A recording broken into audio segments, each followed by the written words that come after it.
মৌলা, তোমার রহমতের সামনে আমার গুনার তো কোনো অস্তিত্ব নাই মৌলা। আমার গুনাহ না হয় পাহাড় পরিমাণ হবে, বেশি থেকে বেশি আসমান পরিমাণ হবে, না হয় পুরা পৃথিবী পরিমাণ হবে। তোমার রহমত তো অগণিত, তোমার রহমত তো অসীম, তোমার রহমত তো আনলিমিটেড। এবার রব্বে করিম বলে, তাহলে ঘাবড়াস কেন, তাহলে মন ছোট করস কেন? আরে গুনাহ করেছো তো করেছো, কি হয়েছে? একবার তো তওবার মাধ্যমে আমি রবের দরবারে ফিরে আই। মৌলা, ফিরে আসতে পারবো তো? দরজা কি খোলা আছে? রব্বে করিম বলে, মরণের আগ পর্যন্ত, কিয়ামতের আগ পর্যন্ত, সূর্য পশ্চিম আকাশে ওঠার আগ পর্যন্ত দরজা খোলা আছে, দরজা খোলা আছে, দরজা খোলা আছে। এবার বান্দা বলে, মৌলা 24টা ঘন্টার কোন টাইমে আসলে সেই দরজা খোলা পাবো?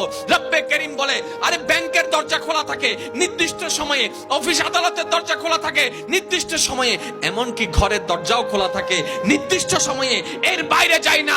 কিন্তু তোর রবের দরবার এমন একটা দরবার, 24টা ঘন্টার যেই কোনো মুহূর্তে তুই আসবি, তোর রবের দরবার তোর জন্য খোলা থাকবে। সুবহানাল্লাহ।